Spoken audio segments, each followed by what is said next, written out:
Greetings and welcome to the Sports Card Ripping Teacher. Yes, the Green Bay Packers did lose, but yes, back in April when the schedule was released, I did predict that game as a loss for the Packers. I actually predicted the Arizona game, which was a battle in the desert. The Packers barely escaped with the victory there, and unfortunately, they did not learn their lesson, and my prediction unfortunately did come true. I'm looking for my schedule here. It's got to be here somewhere. I'll find it eventually. But yeah, I mean, they looked so flat. And to me, that comes back to coaching. You have to get these players ready to go. I remember Holmgren's teams, the players were always saying that we were going against a team where we're like a 10-point favorite or more. Holmgren was more mad and tougher on them during those weeks than any other weeks out there. So I don't know what was going on, but they definitely looked flat. Offense had no real rhythm. Losing Tucker Kraft possibly for the season is a huge blow because that is your best offensive player right there along with Josh Jacobs. So I don't know what's out there as far as free agency. I feel like you may need someone else.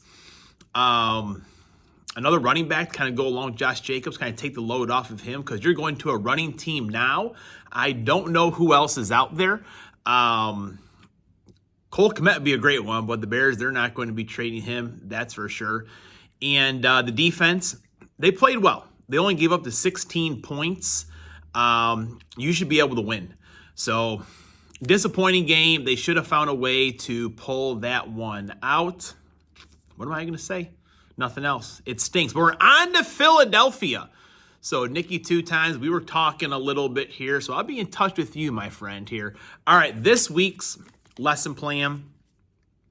Today I have a mail win from Mr. 95 Cents. On Tuesday, I will be reviewing a Mosaic Blaster Box, 2025 Mosaic to be in fact. Wednesday, Topps Chrome Platinum, one of my favorite sets out there. Now Thursday, I have a pack that is pretty old, pretty special.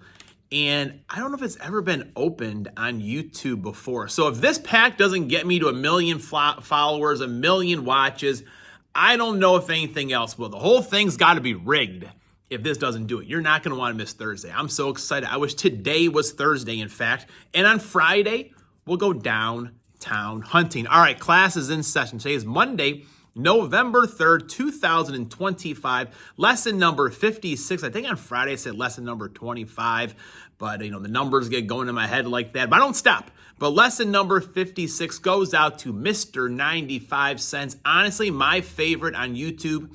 His show has everything you would want. Old cards, stories, new cards, giveaways. That's what it's all about.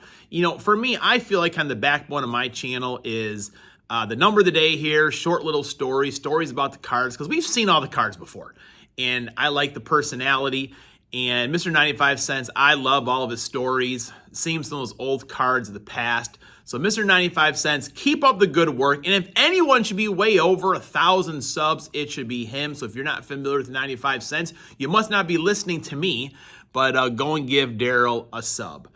In 1987, Mark McGwire was voted Rookie of the Year, unanimous Rookie of the Year, after 49 home runs and 118 RBIs. Skinny Mark set the Major League Baseball on fire. And for me, that's really the first time I remember collecting, getting that 87 Topps pack after pack after pack, putting all my Mark McGwires into plastic. Now, he was the first unanimous decision before Carlton Fisk, local hero, that's right.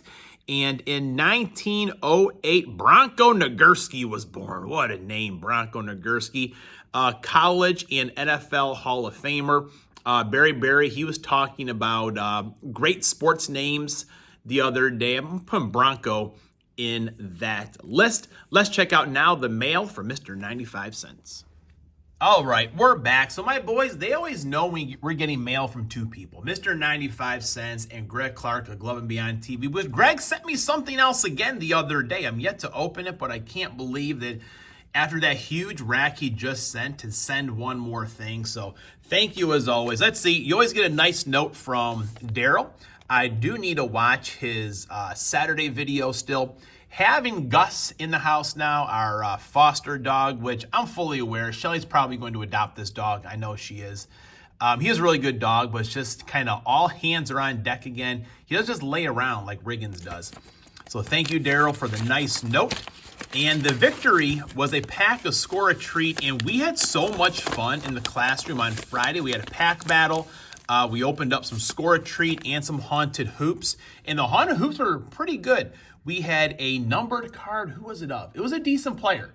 It was numbered out of maybe 299, I think. We had a Dalton Connect on this pumpkin parallel, another Giannis on some sort of parallel. So they did a pretty good job with those cards, and I was glad to be able to find them in stores like past couple of years, or last year, in fact.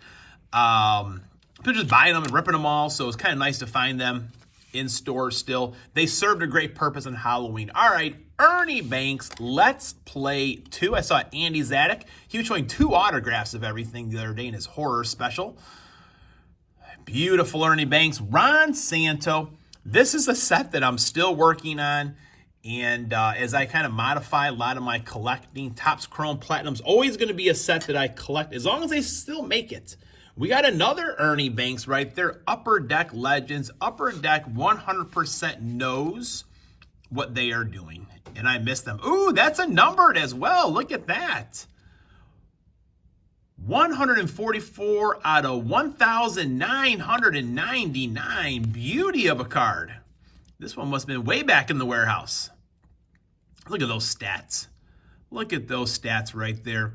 I saw Barry showing a card, Ryan Samberg. I think it was 18 triples in a year. Ernie's most triples in a season was 1958, 11 triples. Not a whole lot of stolen bases right there. But 512 home runs, part of the 500 home run Cub. Mr. Cub, Ernie Banks. Man, this is awesome. And right here, my main man, Brett Favre. Look at that Topps Heritage. Detroit hosted its first Thanksgiving Day game in 1938. I do not like the Packers playing Thanksgiving, so they do play this year. With the game out of the way on Thursday, we can spend the rest of the weekend Christmas shopping. Oh, man. You know what? We actually do a lot of our Christmas shopping during the year to kind of avoid those types of things, but beauty. Beauty of the Brett Favre. All right, let's see what the pack has. Like Mr. 95 cents, you never know what's going to be in the pack. All right. It was a crazy week of football.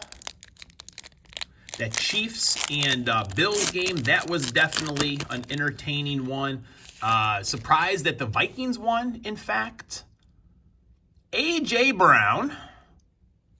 Amon-Ra St. Brown. Yeah, I was really surprised by that. I did not really watch much of that game, but Gibbs, not a lot of yards. I don't know if he got injured or anything, but the former Bear, he definitely outpaced him. Quinn Ewers as well. I'm kind of wondering if he's going to get a little time with the Dolphins now that they're a definite train wreck there, that's for sure. I would put him in there. See what you got. For now, class is dismissed.